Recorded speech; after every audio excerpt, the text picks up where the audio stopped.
আজকে আমাদের আলোচ্য বিষয় একটি নভেল যার নাম হলো two leaves and a bird. Two leaves and a bird written by Mulk Raj আনন্দ।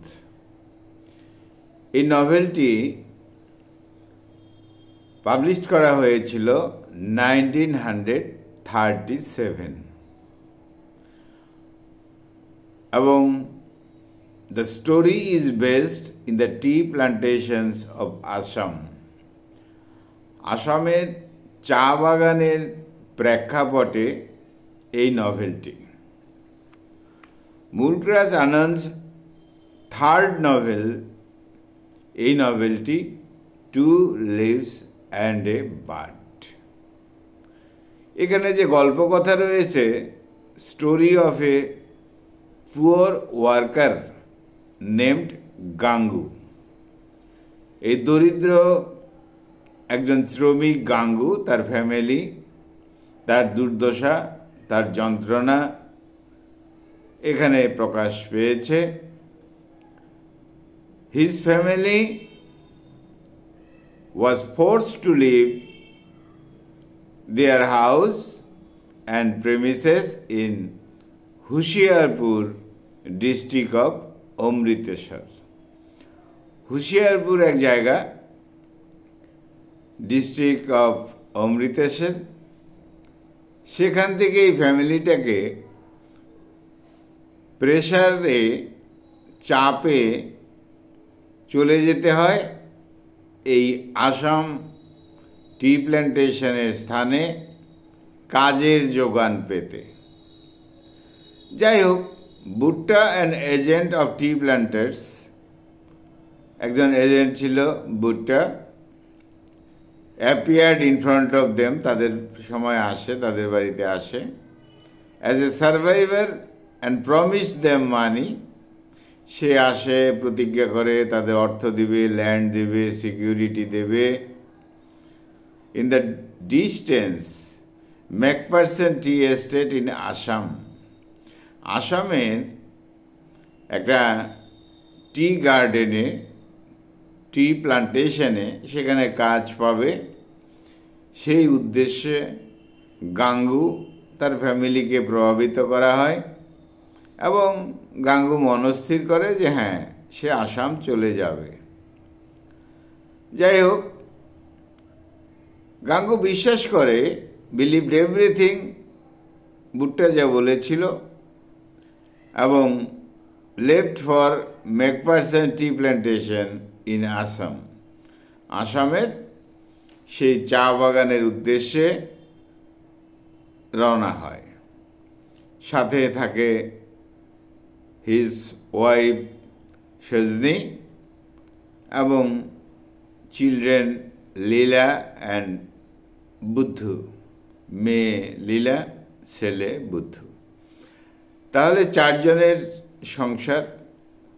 গাঙ্গু, তার ওয়াইফ সজনি এবং তার মেয়ে লীলা অ্যান্ড বুদ্ধ, তাকে নিয়ে কোথায় চলে যায়? আসাম চলে যায়, টি গার্ডেনে কাজ করবে। যাই হোক, মুলকরাজ আনন্দ এখানে যেটা বর্ণনা করেছেন তা হলো miserable condition of workers in the T plantation. আসামের যে চা বাগানে বা টি প্লান্টেশনে কাজ করার জন্য গাঙ্গু ফ্যামিলি সেখানে চলে যায়, কিন্তু এই বাগানে বা এই পরিবেশে তার মিজারেবল কন্ডিশনের মুখোমুখি হতে হয়, দুর্দশাগ্রস্ত অবস্থা হয়। অ্যান্ড দে আর ট্র্যাপড, একদম জালে বা ফাঁদে পড়ে যায় বাই দ্য প্ল্যান্টার্স, অর্থাৎ আসামে টি গার্ডেনে কাজ করতে গিয়েও সেখানে তারা ট্র্যাপড হয়ে যায়। যাই হোক, গাঙ্গু রিয়ালাইজেস, সে বুঝতে পারে যে এই যে যারা এখানে লেন্ডার্স রয়েছে তাদের মধ্যেও প্রবলেম রয়েছে। যেমনটি অনেকটা প্রবলেম ছিল সে যখন তার নিজের জায়গা হুঁশিয়ারপুরে বাস করত, সেরকম এই গ্রামীণ সমাজেও প্রবলেম রয়েছে। যাই হোক, অর্থাৎ অল আর দ্য সেম, একই রকম। যেন দুর্দশাটা তার উৎসস্থল সেখানেও যেমন ছিল, আবার একটু সুখের আশায়, কাজের আশায় গঙ্গু ফ্যামিলি সহ চলে এসেছে আসাম টি গার্ডেনে কাজ করতে, টি প্ল্যান্টেশনে কাজ করতে, সেখানেও প্রবলেম রয়েছে। অর্থাৎ কি না, যারা দরিদ্র তাদের যেন দুর্দশা সব জায়গায়। যাই হোক, Mulgre's Anand points at the double suppression workers experienced in the hands of the Indians. এখানে এই গঙ্গু ফ্যামিলির যে অভিজ্ঞতা, তাতে ইন্ডিয়ান যে শ্রমিক শ্রেণী এবং ইউরোপিয়ান যে শ্রমিক শ্রেণী, তাদের দুর্দশার কথাই তুলে ধরা হয়েছে। তারা যথেষ্ট পরিশ্রম করে, কিন্তু they were paid 8 annas a day. সেই সময়ে তারা সারাদিন পরিশ্রম করলে 8 আনা একটা একক রয়েছে, তারা পেত। এই হলো পরিস্থিতি। শুধু কত মজুরি পেত সেটাই কথা নয়, তাদের স্বাস্থ্যের বিষয়, তাদের বসবাস করার পরিস্থিতি, সিকিউরিটি, কোনো কিছুই ভালো নেই। যেমনটি আসামেও নেই, তেমনি হুঁশিয়ারপুর ডিস্ট্রিক্ট অফ অমৃতসর সেখানেও নেই। অর্থাৎ দরিদ্রদের যে অবস্থা, দরিদ্র শ্রমিক শ্রেণীর, সেটা যেন তাদের ভাগ্যের লিখন, যেখানে যাবে সেখানেই সমস্যা তুলে ধরা হয়েছে এখানে। যাই হোক, এখানে বলা হয়েছে যে গাঙ্গু যখন মার্কেটে যায় তখন দেখা গেছে যে জিনিসপত্রের যে দাম, the merchant sold things at high rate, প্রচুর দামে তাকে কিনতে হতো। গাঙ্গু স্বপ্ন ছিল যখন সে বাড়িতে থাকতো, তখন চিন্তা ভাবনা হয়েছিল, সে প্রভাবিত হয়েছিল যে আসামে গিয়ে তার মধ্যে একটা পরিবর্তন আসবে, আর্থিকভাবে পরিবর্তন আসবে। কিন্তু দেখা গেল যে ওয়ার্কার্স, তাদের সমস্যাই আসামেও রয়েছে। অর্থাৎ অ্যাডিকুয়েট ওয়াটার সাপ্লাই, পর্যাপ্ত জল নেই, পানীয় জলের ব্যবস্থা নেই, স্যানিটেশন নেই, এই সমস্ত ফ্যাসিলিটি ছিল না। তার জন্য ড্রেডফুল ডিজিজেস, ভয়াবহ রোগে আক্রান্ত হয়েছে তার ফ্যামিলির লোকজন। ঠিক তেমনই যত ওয়ার্কার্স রয়েছে তাদের মধ্যে এরকম ডিজিজ বা ভয়াবহ রোগ লেগেই থাকতো। যাই হোক, গাঙ্গুর wife Sajani was affected by malaria and diet, মারা গেল আসামে যখন ছিল তখন সেই অবস্থায়। তাহলে পরিস্থিতির কোনো পরিবর্তন নেই শ্রমিক শ্রেণীর। যখন আসামে চলে এলো তখন কি হলো, গাঙ্গুর wife Sajani was affected by malaria and diet. অর্থাৎ ম্যালেরিয়া অ্যান্ড কলেরা এটা যেন লেগেই থাকতো, এরকম দুরবস্থা তাদের মধ্যে ছিল, মিজারেবল কন্ডিশন ছিল। যাই হোক, গাঙ্গুর ওয়াইফ সজনী মারা গেল। এবার গঙ্গু স্বাভাবিকভাবেই প্রপার ফিউনারেল, অন্ত্যেষ্টিক্রিয়া করবে, অর্থ তো নেই, সামর্থ্য নেই। He visited the chief planter, প্রধানের কাছে গেল। প্রধান বলতে আইবিন যে টি প্ল্যান্টেশনের মধ্যে যে প্রধান, চিফ প্ল্যান্টার, তার কাছে গেল। তার নাম হলো মিস্টার ক্রফট কুক। এই মিস্টার ক্রফট কুকের কাছে গেল সাহায্য চাওয়ার জন্য, and requested for a loan, কিছু টাকা দেওয়া হোক, কারণ সজনী তার স্ত্রী মারা গেছে, তার অন্ত্যেষ্টিক্রিয়া করতে হবে। মিস্টার ক্রফট কোক সে করলো, নিজে তো afraid of malaria and cholera এইসব দেখে ভয় পায়, ওয়াজ টেরিবলি অ্যাংরি টু সি গাঙ্গু, গাঙ্গুকে দেখে তখন চিৎকার করে উঠল অ্যাট হিজ ডোর স্টেপস, দরজার কাছে গাঙ্গুকে দেখে একদম ভয় পেয়ে গেল। কারণ ম্যালেরিয়া কলেরা তাতে এফেক্ট হতে পারে মিস্টার ক্রফট কুক। এবং কি করলো, mister Croft cook kicked him out of his bungalow, লাথি মেরে বের করে দিল। লোন তো হলোই না, আর এই যে দুর্দশাগ্রস্ত অবস্থা তার কোনো সুরাহা তো হলোই না, হেল্প করলোই না, গাঙ্গুকে লাথি মেরে বাংলো থেকে বের করে দেওয়া হলো। In this helpless hopeless world of tea estate, এই যে টি গার্ডেন, টি এস্টেট, এখানে এরকম একটা দুরবস্থার পরিস্থিতি, গাঙ্গু meet doctor John de la Harvey, একজন ডক্টরের সাথে দেখা করলো। তিনি একজন সিম্পেথাইজার অফ দ্য পুয়ার, দরিদ্রদের প্রতি সহানুভূতি ছিল। ডক্টর হার্ভের promise to get him some land, ঠিক আছে আমি তোমাকে হেল্প করছি আর তোমাকে কিছু ল্যান্ড দেওয়া হবে। Gave him money needed for the last rights of his wife, অর্থাৎ সজনীর অন্ত্যেষ্টিক্রিয়ার জন্য যে অর্থকড়ি দেওয়া হবে সেটাও দেওয়া হলো, আর পরে তোমাকে কিছু ল্যান্ড দেওয়া হবে, তুমি কাজ করবে।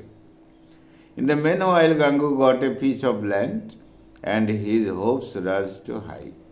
ঠিক আছে, এবার গাঙ্গু একটু আশার আলো দেখতে পেল যে তাহলে একটু পরিবর্তন তার হবে, যদিও তার ওয়াইফ মারা গেছে। কিন্তু কি হলো, এ ফিউ ডেজ লেটার, কিছুদিন পরে কি হলো, অ্যাটমসফিয়ারটা কেমন হলো, কেমন ভেঙে গেল। টু ওয়ার্কার্স, উইমেন ওয়ার্কার্স, দুইজন নারী ওয়ার্কার্স এখানে ছিল, নারী শ্রমিক ছিল, মহিলা শ্রমিক ছিল।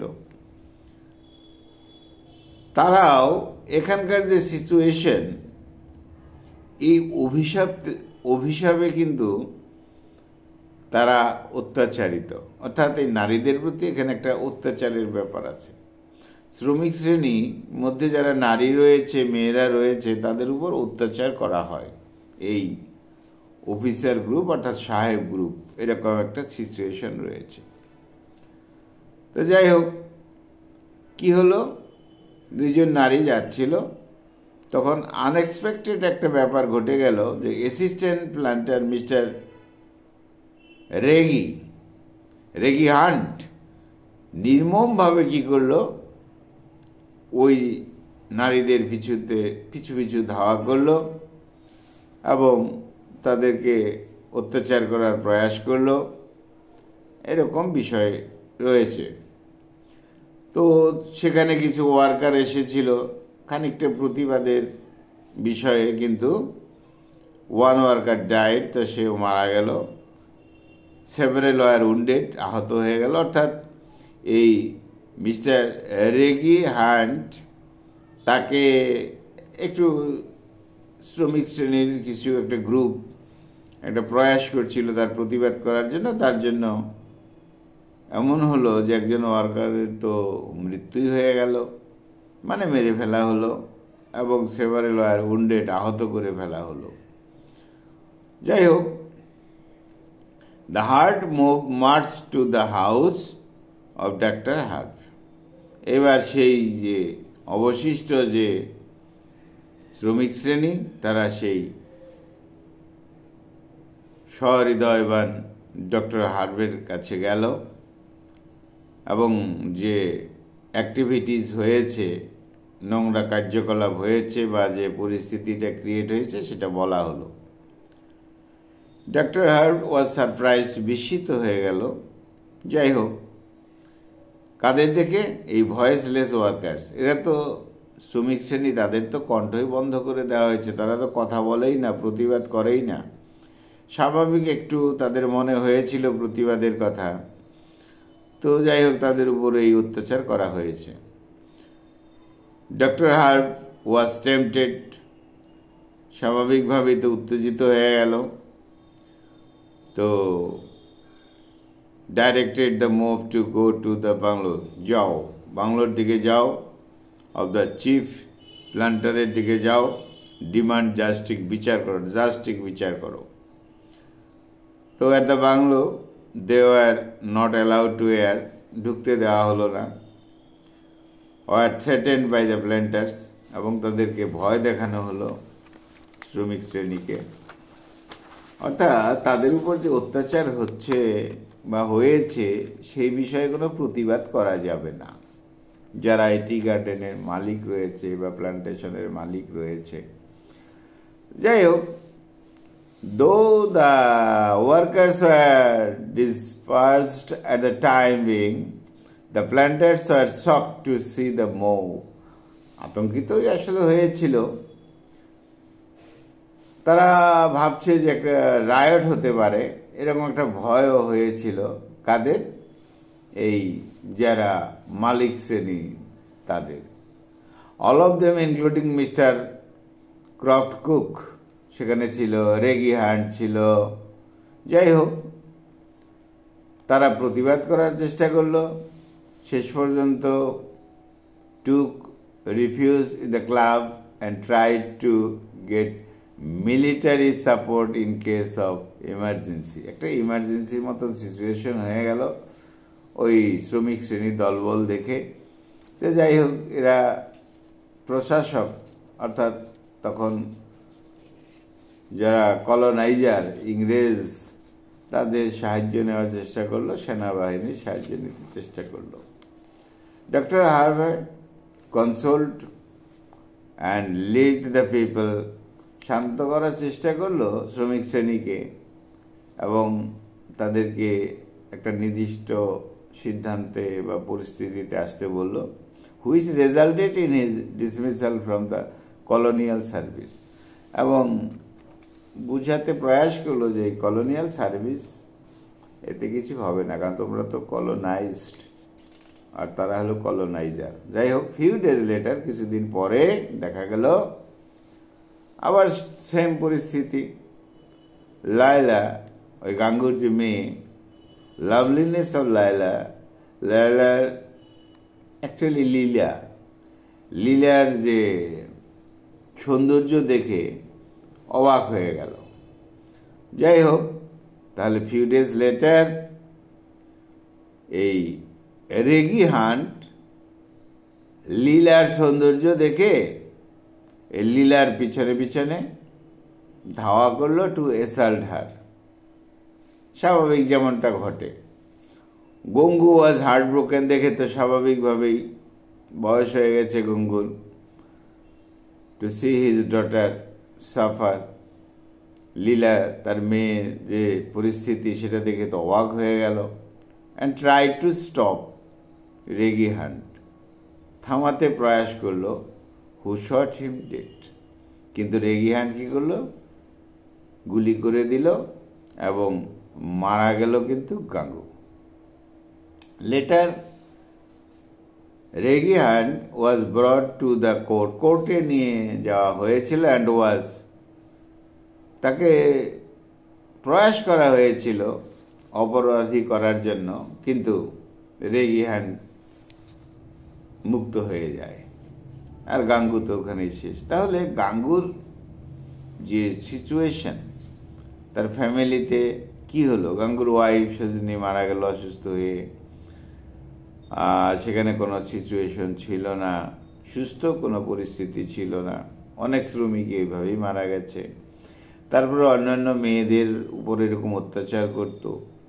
এবার গাঙ্গুর যে মেয়ে লীলা, তার উপর অত্যাচার করার প্রয়াস করলো রেগি হান্ট। তো সেটাকে প্রতিরোধ করতে গিয়ে গাঙ্গুর নিজেই, অর্থাৎ গাঙ্গুর নিজের জীবন দিতে হলো। এই হলো situation. The novel two leaves and a bird reflects social realism. স্বাভাবিকভাবে এই নভেলের মধ্যে একটা সামাজিক সত্যতা রয়েছে, ইনহিউম্যান বিহেভিয়ারের কথা রয়েছে। কাদের প্রতি? অন ওয়ার্কিং ক্লাস, শ্রমিক শ্রেণীর প্রতি অমানবিক অত্যাচার যে হয়েছে হতো সেই সময়ে, সেটা এখানে হয়েছে, দেখানো হয়েছে। The plantation workers in the novel, যারা ওখানে টি প্লান্টেশনে কাজ করে তাদের সাইকোলজিক্যাল যে প্রবলেম, ফিজিক্যাল প্রবলেম, এগুলো তো হয়েছেই, এবং দেখানো হয়েছে to survive in the face of exploitation. দেখানো হয়েছে শ্রমিক শ্রেণীর কেমন দুর্দশাগ্রস্ত জীবনযাত্রা এই ট্রি প্লান্টেশনে ছিল। যাই হোক, মুলকরাজ আনন্দ এখানে প্রেজেন্ট করেছেন একটা ফেনোমেনা, একটা চিত্র শ্রমিক শ্রেণীর, এই পুয়ার শ্রমিক শ্রেণীর জীবনযাত্রা ইন দ্য কলোনিয়াল ইন্ডিয়াতে কেমন ছিল, হোয়েন ব্রিটিশ রুল, যা স্বাভাবিকভাবে যখন ব্রিটিশ শাসন ছিল, এবং এর ফিচারটা তুলে ধরা হয়েছে। গাঙ্গু অ্যান্ড হিজ ফ্যামিলি, তারা এই ব্রুটাল ফোর্সেস অর্থাৎ ক্যাপিটালিস্ট এক্সপ্লয়টেশন, পুঁজিবাদীদের যে চিন্তাভাবনা, তাদের অন্যায় অত্যাচার, সেটা গাঙ্গু ফ্যামিলি, গাঙ্গু ফ্যামিলি একটা প্রতিনিধি ফ্যামিলি, অর্থাৎ সাধারণ শ্রমিক শ্রেণীর এরকমই হতো। তাহলে এই নভেলটি deals with the evils of the class system. Class সিস্টেমে এরা গাঙ্গু, এরা লোয়ার ক্লাসের মানুষ, শ্রমিক শ্রেণীর মানুষ, তাদের উপর যে যন্ত্রণা সেটা দেখানো হয়েছে, তাদের যে সাফারিং লাইফ সেটা দেখানো হয়েছে। এটা ইন্ডিয়ান একটা চিত্র তুলে ধরা হয়েছে। তো যাই হোক, এখানে প্রেক্ষাপটটা আসাম টি প্লান্টেশনের মধ্যে রয়েছে। পাঞ্জাবি পিজেন্ট ছিল এই গাঙ্গু, সেই পাঞ্জাবি পিজেন্ট, পাঞ্জাবি কৃষক গাঙ্গু, সে নিজের সুবিধা হবে, আর্থিক উন্নতি হবে, এই চিন্তায় আসাম চলে এলো, এবং সেখানে গিয়ে আবার এই পরিস্থিতি। তাহলে এই নভেলের মধ্যে একটা ফিলোসফিক স্টেটমেন্ট রয়েছে, life is like a journey. জীবনটা, গাঙ্গুর যে জীবন, পাঞ্জাবি পিজেন্ট গাঙ্গু, পাঞ্জাবি শ্রমিক, সেখান থেকে আসাম এলো, কিন্তু দেখা গেল হ্যাঁ life is like a journey, কিন্তু এই শ্রমিক শ্রেণীর জার্নিটা সুখময় হয় না। যেখানে যায় সেখানে শ্রমিক শ্রেণীর জীবনই থাকে, তার থেকে উন্নত কিছু হয় না, আর প্রবলেম। তাহলে এই জার্নিটা, শ্রমিক শ্রেণীর জার্নিটা ট্র্যাজিক জার্নি, একটা হেল্পলেস অবস্থা প্রেজেন্ট গাঙ্গুর। তো স্বাভাবিকভাবেই গাঙ্গু অ্যাট্রাক্টেড হয়েছিল যে বিউটিফুল আসাম টি এস্টেট, টি প্লান্টেশন, সেখানে গিয়ে, অর্থাৎ হুশিয়ারপুর ইন পাঞ্জাব, সেখান থেকে গিয়ে তার উন্নতি হবে, কিন্তু সর্বনাশী হলো। তাহলে এইভাবে একটা রিয়ালিস্টিক ভিউ এখানে তুলে ধরা হয়েছে, সিম্প্যাথেটিক বিষয় তুলে ধরা হয়েছে। ইন্ডিয়ান পুয়ার ওয়ার্কার্স, তাদের কথা তুলে ধরা হয়েছে। হিউম্যানিজম উইথ রিয়ালিজম এখানে রয়েছে কি না সেই সব বিষয়ে তুলে ধরা হয়েছে, অর্থাৎ শ্রমিক শ্রেণীর প্রতি কোনো ইনহিউম্যান ব্যবহার করা হয়, অমানসিক ব্যবহার করা হয়, এমন একটা রিয়ালিজম, সত্যতা তুলে ধরা হয়েছে। অর্থাৎ রুরাল ইন্ডিয়ার যে চিত্র, সোশ্যাল ইভিল যেগুলো, সেটা এই নভেলের মধ্যে রয়েছে, অর্থাৎ 20th সেঞ্চুরির যে বিষয়টা তুলে ধরা হয়েছে। তাহলে এই নভেলটি রিফ্লেক্টস দ্য পোভার্টি, একটা দারিদ্র যে সীমায় থাকা মানুষগুলো, তাদের পরিস্থিতি তুলে ধরা হয়েছে, এবং এখানকার ফ্যামিলি, তাদের যে দৈনন্দিন যে প্রবলেম সেটাও তুলে ধরা হয়েছে, তাদের জীবন বাঁচার জন্য যে প্রবলেম সেটা তুলে ধরা হয়েছে। যাই হোক, এখানে গাঙ্গুর ওয়াইফ তো মারা গেল বলা হয়েছে, আবার গাঙ্গুকেও জীবন দিতে হলো, অর্থাৎ Gangu was killed while trying to protect his daughter, নিজের মেয়েকে বাঁচানোর জন্যই তার জীবন দিতে হলো, from being raped by the British colonial officer. তো এরকম একটা পরিস্থিতিতে বাঁচানোর জন্যই তার জীবন দিতে হলো। তাহলে এই গাঙ্গুর মাধ্যমেই একটা লেবার শ্রেণীর, টি প্ল্যান্টেশনের এখানে লেবার শ্রেণীর জীবনযাত্রা, ওয়ার্কিং ক্লাসের যে জীবনযাত্রা, একটা নির্মম পরিস্থিতিতে এসেছিল। সঙ্গে সঙ্গে আন্ডার দ্য রুথলেস মাস্টার্স, এই নির্মম যে কর্তা, তাদের কথা তুলে ধরা হয়েছে। তো যাই হোক, এখানে ফলস প্রমিজে পড়ে গেছিল গাঙ্গু,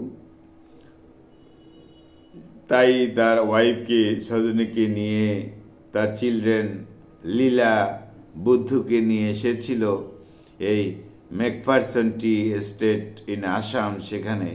কিন্তু কাজের কাজ তো কিছুই হলো না। এখানে স্বাভাবিকভাবেই শ্রমিক শ্রেণীর যে আনহাইজেনিক কন্ডিশন যেটা হয়, তার মধ্যে পড়ে তো তার ওয়াইফ মারা গেল। আর এখানে যে পরিস্থিতি রয়েছে সেটার উপর তাকেও জীবন দিতে হলো। অর্থাৎ এখানে সিম্বল অফ স্লেভারি, একটা কৃত দাসত্বর চিত্র তুলে ধরা হয়েছে। শ্রমিক শ্রেণীরা যেন কৃত দাস। আর tea plantation was like a prison house, এমন একটা জেলবন্দি অবস্থা তুলে ধরা হয়েছে, এমন কিছু রয়েছে। এখানে আরও কিছু ক্যারেক্টার রয়েছে, তো মেজর ক্যারেক্টার এই গাঙ্গু, সজনী, লীলা, বুদ্ধ, এরা। ডক্টর বাবুর কথা বলা হয়েছে। তো যাই হোক, এখানে বলা হয়েছে, এই যে বলা হয়েছে two leaves and a bird, এখানে স্বাভাবিকভাবেই দুটো পাতা একটা কুড়ি, এই বিষয়টার দ্বারা কিন্তু কোনো গাছের দুটো পাতা একটা কুড়ি বলতে তার গ্রোয়িং, তার গ্রোথ, তার বৃদ্ধি, এটাই বোঝায়। কিন্তু ইনডাইরেক্টলি দেখা যাচ্ছে এটা যেন two leaves and a bird, এটা কেটে দেওয়া হয়। অর্থাৎ একদিকে এই যে ম্যালেরিয়া, কলেরা, এইসবের দ্বারা তো তাদের মৃত্যু, ধ্বংস ইত্যাদি হয়। আবার তাদের মাস্টারদের যে যে প্রভুদের অত্যাচারে তাদের মেয়েরা, তাদের কোনো সিকিউরিটি নেই। এই যে বৃদ্ধি, growth, two leaves and a bird, এটা যেন কেটে দেওয়া হয়, এমন একটা সিচুয়েশন, মিজারেবল কন্ডিশন, এমন কথাই বলা হয়েছে। অর্থাৎ এটার মধ্যে যে অপটিমিজম, আশাবাদ রয়েছে নয়, এখানে নিরাশাবাদ, পেসিমিজম বিষয়টা রয়েছে টাইটেলের মাধ্যমে, তাই বোঝানো হয়েছে। যাই হোক, তো এভাবেই একটা চরম পরিস্থিতির কথা এই নভেলের মধ্যে তুলে ধরা হয়েছে। এখানে মুলকরাজ আনন্দ, তিনি সোশ্যাল প্রবলেম তুলে ধরেছেন, একটা হিউম্যানিস্টিক পারপাসে তুলে ধরেছেন। তার দৃষ্টিভঙ্গি ছিল, অর্থাৎ তার যে এইস্থেটিক সিম্পেথি তার মনে ছিল, মুলকরাজ আনন্দ তার, এবং দ্য ফেট অফ গাঙ্গু, তার যে দুর্ভাগ্য, তার যে কপাল ইত্যাদি, এই সমস্ত, অর্থাৎ দুরবস্থার মধ্যে ক্রপ কুকড, অর্থাৎ ইংরেজ তারা কি করেছিল, তাদের কতটা এখানে অন্তর্ভুক্তি ছিল, সেই কথাটাও তুলে ধরা হয়েছে। তো যাই হোক, আনহাইজেনিক কন্ডিশনের কথা বলা হয়েছে। রিয়ালিস্টিক একটা পিকচার এখানে স্পষ্ট হয়ে গেছে। এখানে মেয়েদের প্রতি, অর্থাৎ শ্রমিক শ্রেণীদের প্রতি কীভাবে অত্যাচার করা হতো, সে কথাটা তুলে ধরা হয়েছে। বিশেষ ক্যারেক্টার রেগি হান্ট, তার যে আচরণ লীলার প্রতি, সেটা এখানে স্পষ্ট করে দেয় যে শ্রমিক শ্রেণী নারীদের প্রতি কীরকম দৃষ্টিভঙ্গি তাদের ছিল। অর্থাৎ এখানে ইল্লিগাল পাওয়ার ব্যবহার করা হতো এই সাহেব শ্রেণীদের দ্বারা এই ইন্ডিয়ান শ্রমিক শ্রেণীদের প্রতি, এমন একটা, এবং তার জন্য শেষ পর্যন্ত ডেথ অফ গাঙ্গু, তার মৃত্যু হলো নয়, একজন শ্রমিকের মৃত্যু হলো, এমন একটা বিষয়। তো গাঙ্গু মরে গেল মানে একটা শ্রমিকের মৃত্যু, তার ফ্যামিলির যন্ত্রণা সার্বিকভাবে এখানে তুলে ধরা হয়েছে। জাস্টিস ব্যাপারটাও এখানে, বিচারের ব্যবস্থা এখানে ছিল না। দেখা গেল যে রেগে হ্যান্ড অন্যায় করলো, স্বাভাবিকভাবেই তাকে আবার মুক্ত করে দেওয়া হলো, এরকম বিষয় রয়েছে। তাহলে বন্ধুরা একটা সামান্যভাবে একটা ওভারভিউ দেওয়া হলো এখানে, two leaves and A part, written by Mulk Raj আনন্দ। বিষয়টা তাহলে এমন যে এক শ্রমিক শ্রেণীর যে দুঃখ দুর্দশা, তাদের সিকিউরিটি প্রবলেম, তাদের পোভার্টি, দারিদ্রতার প্রবলেম, তারা এক স্থান থেকে আরেক স্থানে চলে যায় কিন্তু তাদের আইডেন্টিটিটা ঠিক শ্রমিক থেকে যায়, তাদের দুর্ভাগ্য যেন তাদের সঙ্গে সঙ্গে যায়। আর অপরদিকে ছিল